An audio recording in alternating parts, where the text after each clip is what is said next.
Good morning students. Last lecture में हमने second chapter start किया था sexual reproduction of flowering plants in flowering plants. तो sexual reproduction बच्चों किस में हो रहा है, मैंने आपको बताया था फ्लावर में हो रहा है। फ्लावर का जो मेल रिप्रोडक्टिव पार्ट था वो मैंने एंड्रोशियम बताया था। अब हम आज पढ़ेंगे बच्चों female reproductive part. Female reproductive part बच्चों क्या रहता है इसका, मैंने आप लोगों को बताया भी था। फीमेल रिप्रोडक्टिव पार्ट कौन सा होता है बच्चों, गाइनोसियम होता है। गाइनोसियम, जिसे मैंने एक नाम और दिया था बच्चों पिस्टिल, ठीक है। इसी को हम एक नाम और देते हैं कार्पेल, ठीक है। तो ये अलग अलग नाम होते हैं किसके, गाइनोसियम के फीमेल रिप्रोडक्टिव पार्ट के। अब यदि मैं गाइनोसियम की बात करूँ तो इसमें बच्चों क्या आएगा, डेट इज स्टिग्मा, एक लॉन्ग सिलेंड्रिकल स्ट्रक्चर, इसको हम बोलेंगे स्ट्राइल, एंड लास्ट पोर्शन इसका बच्चों क्या रहता है, ओवरी। ये हो गया स्टिग्मा। यहाँ आके क्या होता है बच्चों कि पॉलेंस गिर रहे हैं, यहाँ पे सरफेस स्टिकी होती है तो इस जगह पे आके पॉलेंस गिरते हैं, ठीक है, और वो उसको वहाँ पे पकड़े रखते हैं। ये क्या कर रहा है, पॉलन ट्यूब फॉर्मेशन के लिए होता है, मेल गैमेट को फीमेल गैमेट तक ले जाने के लिए। इसको हम क्या बोल रहे हैं बच्चों, स्ट्राइल बोल रहे हैं, और डैट इज ओवरी। ओवरी में क्या होते हैं बच्चों, ओवरी के अंदर ओव्यूल्स अरेंज होते हैं इस तरीके से, है ना, अलग अलग तरीके से होता है। लास्ट ईयर प्लेसेंटेशन हमने देखा है 11th में। तो arrangement of ovule in the ovary क्या कहला रहा है, और प्लेसेंटेशन कहला रहा है, और इसको हम क्या बोलते हैं, ओव्यूल्स बोलते हैं। समझ में आई। तो कुल मिला के पिस्टिल किस किस से बना हुआ होता है, स्टिग्मा, स्ट्राइल एंड ओवरी से मिलकर बना हुआ होता है।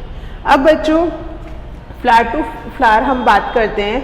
कुछ फ्लावर्स ऐसे होते हैं जिनमें ओनली वन पिस्टिल या वन कार्पल प्रेजेंट होता है। These flowers are known as monocarpellary। उन फ्लावर्स को क्या कहते हैं, मोनोकार्पेलरी फ्लावर्स बोलते हैं। और जिनमें more than one pistil present होता है उन्हें क्या बोलते हैं बच्चों, मल्टी कार्पेलरी बोलते हैं। तुम्हें समझ में आई मेरी बात या नहीं आई। जिनमें ओनली वन पिस्टिल प्रेजेंट होता है उसे क्या बोला मैंने, मोनोकार्पेलरी, और जिनमें more than one pistil present होता है वो मल्टी कार्पेलरी कहला रहा है। मल्टी कार्पेलरी में भी बच्चों दो तरह से हम देखते हैं ओवरी को। एपोकार्पस, ये ओवरी है, ठीक है, और यहाँ होती है सिनकार्पस। अब आप कहोगे एपोकार्पस और सिनकार्पस, अब कहोगे मैम इसमें क्या डिफरेंस होता है एपोकार्पस और सिनकार्पस में। मैंने बोला इसमें मोर देन वन पिस्टिल होता है। तो सारे के सारे पिस्टिल का जो स्ट्राइल है इस तरीके से, ये तो मैंने बताया अलग अलग होगा। जैसे फॉर एग्जांपल ये स्ट्राइल अलग, ये अलग, ये अलग, इनका अलग, ये स्टिग्मा हो गया और ये ओवरी हो गई। समझ रहे हो बच्चों। तो this type of pistil is known as apocarpous pistil, जिसमें सारे पिस्टिल जो होते हैं वो सेपरेट होते हैं, फ्री होते हैं। जबकि सिनकार्पस में बच्चों ये आपस में ऐसे करके मिल जाते हैं और मिल के कॉमन बना रहे हैं। ओवरी भी इनकी और ऊपर की स्ट्रक्चर भी लगभग कॉमन दिख रही है। तो इस कंडीशन को मैं क्या नाम देती हूँ, सिनकार्पस नाम देती हूँ। यानी जब सारे पिस्टिल अलग अलग होते हैं, फ्री होते हैं, तो वो एपोकार्पस, और जब सारे के सारे मिले हुए होते हैं तो उसको मैं क्या बोलती हूँ, सिनकार्पस नाम देती हूँ, ठीक है। तो ये हमें पता चला कि फीमेल रिप्रोडक्टिव पार्ट क्या होता है, इसके कौन कौन से पार्ट होते हैं। फंक्शन बच्चों मैंने अभी बताया कि स्टिग्मा का फंक्शन यदि मैं बोलूँ तो स्टिग्मा क्या कर रहा है, स्टिकी होता है, तो इस जगह पे आके क्या होते हैं, पॉलन गिरते हैं, वो वहीं पे रहते हैं और पॉलन ट्यूब का फॉर्मेशन करते हैं। स्ट्राइल पॉलन ट्यूब को एक तरह से पैसेज दे रही है, और वहाँ से क्या हो रहा है, मेल गैमेट्स जो है फीमेल गैमेट्स में आते हैं। ओवरी, ओवरी में क्या है बच्चों, क्या प्रेजेंट होता है, अंदर ओवरी के ओव्यूल्स प्रेजेंट होते हैं, और arrangement of ovule in the ovary मैंने प्लेसेंटेशन नाम दिया आपको, ठीक है। अब हम यहाँ पढ़ेंगे बच्चों, जैसे मैंने वहाँ बताया था माइक्रोस्पोरेंजियम। माइक्रोस्पोरेंजियम बच्चों मैंने क्या बोला था, थोड़ा सा ध्यान है। माइक्रोस्पोरेंजियम बच्चों मैंने बोला था आपको एंथर।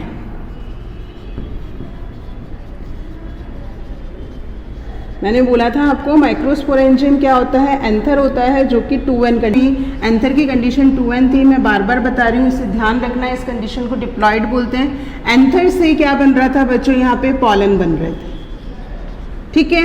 एंथर से पॉलन बोल दो या माइक्रोस्पोर बोला था मैंने आपको, ये चीज़ मैं बार बार समझा रही हूँ, बच्चे बहुत कंफ्यूज रहते हैं इसमें। और इसकी कंडीशन बच्चों एन होती है क्योंकि यहाँ पे मियोसिस होता है, ये हमें ध्यान रखना है। But it is not a male gamete, ये मेल गैमेट नहीं है। इसको मैं क्या नाम दूंगी बच्चों? Male gametophyte. क्या कहूंगी मैं इसे? Male gametophyte. वो हम कहेंगे स्ट्रक्चर जिसके अंदर मेल गैमेट का फॉर्मेशन होता है, इसके बाद आपके इसके अंदर बनेंगे मेल गैमेट्स, जो कि मैंने जर्म सेल्स पढ़ाई थी ना आपको, तो वो ही अल्टीमेटली क्या बना लेते हैं? मेल गैमेट्स का फॉर्मेशन करते हैं। दिस इज ऑल्सो एन, वो भी क्या होते हैं? एन होते हैं। ठीक है, यहाँ तक हमें समझ आया। मैंने ये चीज़ इसलिए आपको और क्लियर करी है क्योंकि मेगास्पोरेंजियम में भी सेम चीज़ ध्यान रखनी है। माइक्रोस्पोरेंजियम क्या है? एंथर है। एंथर की कंप्लीट स्ट्रक्चर मैं समझा चुकी हूँ। एंथर से क्या बने बच्चों? माइक्रोस्पोर या पॉलन बने, that is male gametophyte. Why? क्यों का? क्योंकि इसके अंदर मेल गैमेट्स का फॉर्मेशन होता है और ये इसके अंदर मेल गैमेट बन जाते हैं। फिर हम नेक्स्ट बात करते हैं बच्चों फीमेल गैमेट, फीमेल में मेगास्पोरेंजियम की। गाइनोशियम, पिस्टिल, कार्पल, जिसमें मेनली ओवरी, ओवरी के अंदर क्या प्रेजेंट होते हैं? मेगास्पोरेंजियम।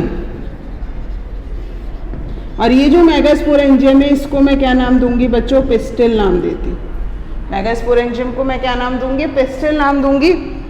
अभी जो मेगास्पोरेंजियम को ओव्यूल नाम दूंगी बच्चों।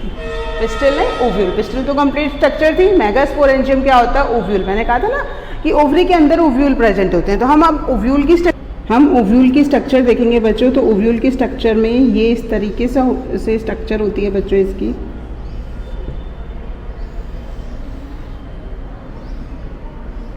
ठीक है, ये जो मैंने बनाई ये स्टॉक जिससे जुड़ा हुआ रहता है, इसे मैं क्या नाम बोलती हूँ? फ्यूनिकल नाम देती हूँ। ठीक है, उसके बाद वाला ये पोर्शन कहला रहा है हाइलम। उसके बाद बच्चों क्या रहता है आपका? दो इंटेग्यूमेंट्स होती हैं, आउटर इंटेग्यूमेंट और इनर इंटेग्यूमेंट। मेरी बात समझ रहे हो? अगेन रिपीट करती हूँ बच्चों थोड़ा सा अगेन। ये जो नीचे वाली स्ट्रक्चर जो स्टॉक है इसे मैं फाइलम फ्यूनिकल नाम दे रही हूँ। फिर हमारे पास आया हाइलम। आउटर वाली को आउटर इंटेग्यूमेंट, अंदर वाली को इनर इंटेग्यूमेंट। इंटेग्यूमेंट यानी लेयर्स, जो कि दो लेयर इसमें प्रेजेंट रहती हैं। उसके बाद बच्चों ये जो बीच में मैंने ये पूरा बड़ा पोर्शन ये बनाया है, इसको मैं कहती हूँ न्यूसिलस। ये क्या होता है बच्चों? न्यूसिलस होता है। उसके बाद बच्चों न्यूसिलस का ये पोर्शन कहलाता है चैलाजा। और ये जो पोर लाइक स्ट्रक्चर आपको दिख रही है, इसको थोड़ा सा पोर टाइप में बनाओ। ये जो है इसको मैं बोलती हूँ बच्चों micropyle.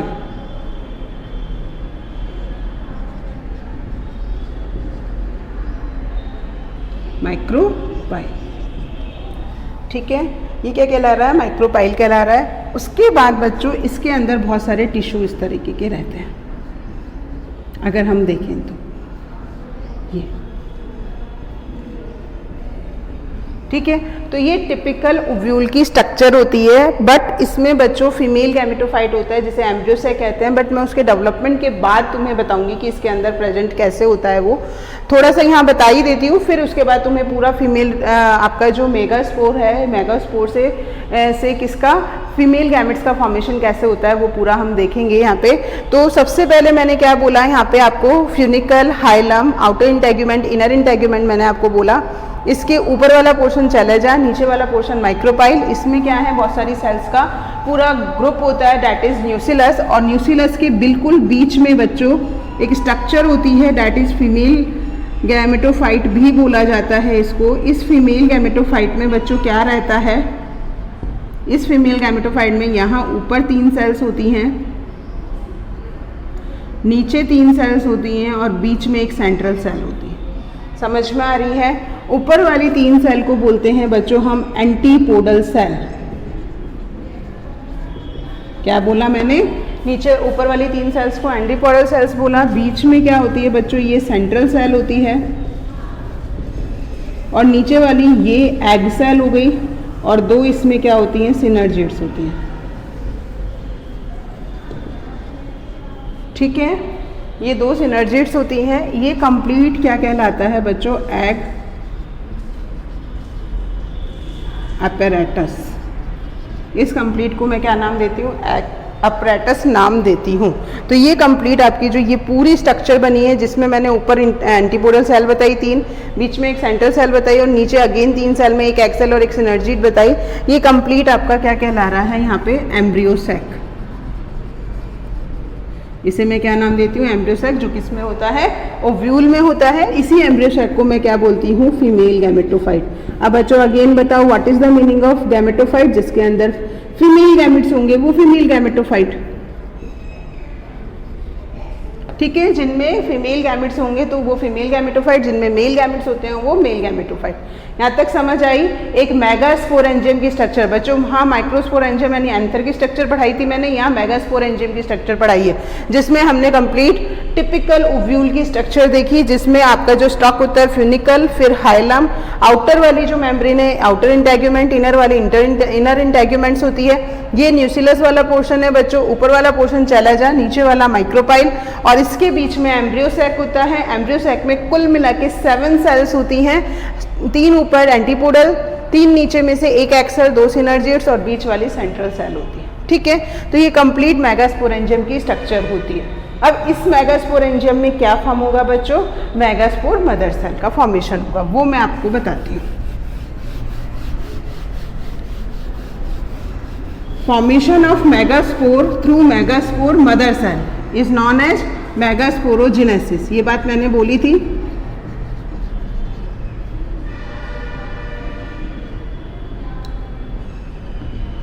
Formation of megaspore through megaspore mother cell.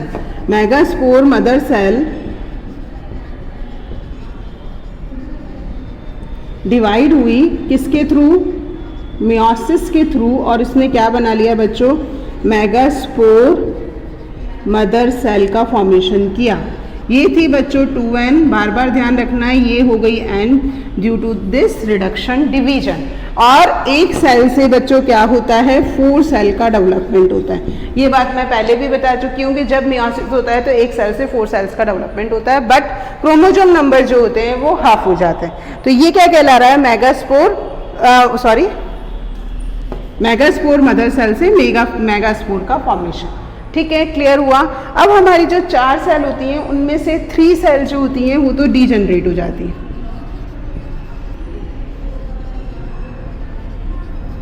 They become degenerate. Only 1 cell जो होती है आगे डेवलप्ड होती है और क्या फॉर्म करती है बच्चों, embryo sac. Got it. Again repeat कर रही हूँ मैं इस चीज को।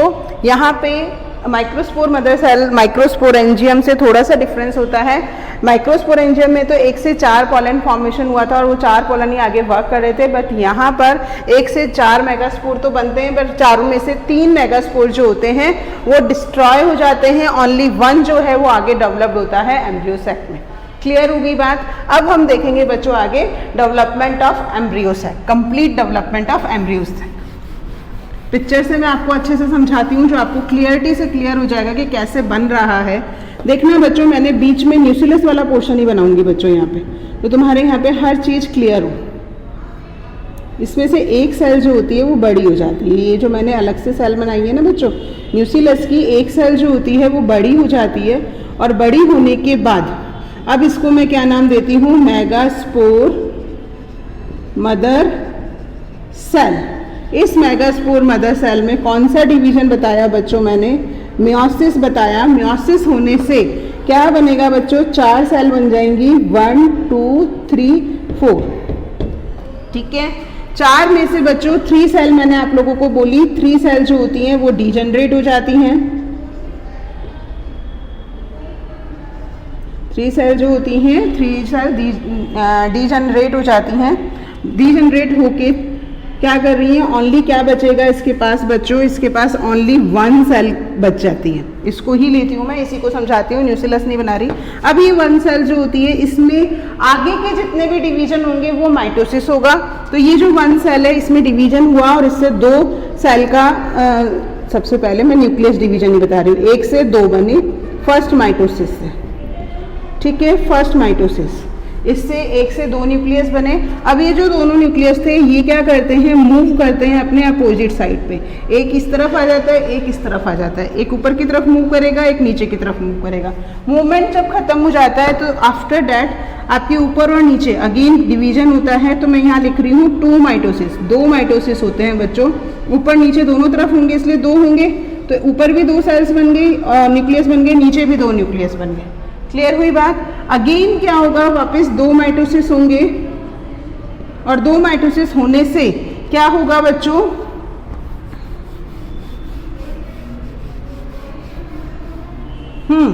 यहां देखते हैं 2 माइटोसिस होने से आगे क्या होगा,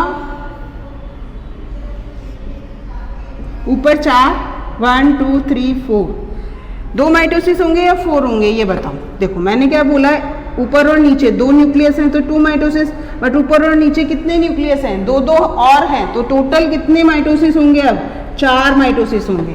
क्योंकि ऊपर के 2 न्यूक्लियस को डिवाइड करने के लिए 2, नीचे के 2 न्यूक्लियस को डिवाइड करने के लिए 2, तो टोटल 4 माइटोसिस हुए। और 4 माइटोसिस से अल्टीमेटली ऊपर और नीचे क्या बन गए, 4 न्यूक्लियस का फॉर्मेशन हो गया। बच्चों यहाँ पे ओनली कैरियोकाइनेसिस हो रहा है, साइटोकाइनेसिस नहीं हो रहा है, ये चीज ध्यान रखना। ओनली न्यूक्लियस डिवाइड हो रहा है अभी तक। अब क्या होता है बच्चों, ऊपर का एक न्यूक्लियस और नीचे का एक न्यूक्लियस मिड में मूव करता है, ठीक है। तो ऊपर क्या बच जाते हैं, 3 न्यूक्लियस बच जाते हैं, नीचे भी 3 न्यूक्लियस बच जाते हैं और बीच में 2 न्यूक्लियस हो जाते हैं। अब इनके चारों तरफ क्या होती है, सेल मेम्ब्रेन का फॉर्मेशन होता है। तो इस तरीके से ऊपर 3, नीचे 3 और बीच में 2 न्यूक्लियस के चारों तरफ एक, ओनली 1, यानी उनके बीच में, यानी एक सेल में 2 न्यूक्लियस होते हैं, इनके चारों तरफ एक ही मेम्ब्रेन बनती है, 2 नहीं बनती। तो इसीलिए आपके यहाँ पे क्या होता है, ऊपर 3 सेल होती हैं जिन्हें मैंने अभी बताया। कौन सी सेल्स होती हैं, ये एंटीपोडल सेल। नीचे कौन सी सेल होती है, ये होती है एग, ये मैंने बताई सिनर्जिड, ये होती है सेंट्रल सेल, ठीक है। फिर उसके बाद बच्चों इसके बीच में आपके यहाँ पे 2 न्यूक्लियस हुए, 2 न्यूक्लियस हैं सेंट्रल सेल में, ये चीज ध्यान रखनी है क्योंकि ये कंप्लीट टिपिकल एम्ब्रियो सैक की स्ट्रक्चर होती है। ये टिपिकल एम्ब्रियो सैक की स्ट्रक्चर होती है जिसमें आपके एंटीपोडल सेल हैं, एग सेल है, सिनर्जिड्स हैं और सेंट्रल सेल है। ये जो स्टेज होती है, इस स्टेज को बोलती हूँ मैं 7 sailed 8 nucleated structure. 7 sailed 8 nucleated structure क्यों बोला बच्चों, ऊपर 3 सेल, नीचे 3 सेल और बीच में, तो 7 तो सेल हो गई, बट न्यूक्लियस 8 है बच्चों। देखो 1 2 3 4 5 6 7 8, 1 2 3 4 5 6 7 8, टोटल कितने न्यूक्लियस हो गए बच्चों, 8 न्यूक्लियस हो गए। तो एम्ब्रियो सैक में आपको क्वेश्चन पूछा जाता है कि कितने न्यूक्लियस होते हैं बच्चों, तो 8, बट सेल कितनी होती हैं, 7 सेल होती हैं, ठीक है। और ये एम्ब्रियो सैक क्या कहलाता है, फीमेल गैमेटोफाइट। क्यों कहला रहा है, क्योंकि इसके अंदर क्या है, एग सेल यानी फीमेल गैमेट्स प्रेजेंट है। बात समझ में आई। ये हुआ आपका कंप्लीट मेगास्पोरेंजियम, मेगास्पोरोजेनेसिस, ठीक है। कंप्लीट मेगास्पोर से, मेगास्पोर मदर सेल से फीमेल गैमेट का फॉर्मेशन हमारा यहाँ पे कंप्लीट हो गया, ठीक है। ये चीज होगी हमारी। अब इसके बाद हम, क्योंकि यहाँ पे आपके एक तो एग सेल बनी है और एक सेंट्रल सेल बनी है, अब जो हम पढ़ेंगे ये तो हो गए मेल और फीमेल गैमेट का फॉर्मेशन कैसे होता है। अब जो हम नेक्स्ट पढ़ेंगे वो पढ़ेंगे हम गैमेट ट्रांसफर, क्योंकि मैंने गैमेटोजेनेसिस के 2 प्रोसेस आपको बताए थे। पहला प्रोसेस जो था बच्चों वो क्या था आपका, प्री फर्टिलाइजेशन स्टेज, जिसमें क्या था, गैमेटोजेनेसिस और गैमेट ट्रांसफर। तो अभी हमने गैमेटोजेनेसिस पढ़ा, माइक्रोस्पोरोजेनेसिस एंड मेगास्पोरोजेनेसिस। बच्चों यहाँ पे एक स्ट्रक्चर और बतानी थी मुझे, वो थोड़ा ध्यान रखना। जब ये एम्ब्रियो सैक बनता है तो इस जगह पे आपके एक स्ट्रक्चर और प्रेजेंट होती है, ये थोड़ा ध्यान रखना। स्ट्रक्चर को बोलूंगी मैं फिलीफॉर्म अपैरेटस। ये क्या होता है फिलीफॉर्म अपैरेटस, फिलीफॉर्म अपैरेटस होता है जो क्या कर रहा है, यहाँ से मैं बताऊंगी, इस जगह से पॉलन ट्यूब आती है, तो ये पॉलन ट्यूब को एक तरह से पैसेज दे रहा है कि वो इस तरह से इस तरफ से अंदर की तरफ एंट्री ले। तो ये थोड़ा सा हमें पता होना चाहिए कि एम्ब्रियो सैक की एंडिंग में क्या प्रेजेंट होता है, फिलीफॉर्म अपैरेटस प्रेजेंट होता है, ठीक है। तो ये कंप्लीट हुआ बच्चों female reproductive system in the flower. Next जो क्लास है उसमें हम पढ़ेंगे गैमेट ट्रांसफर।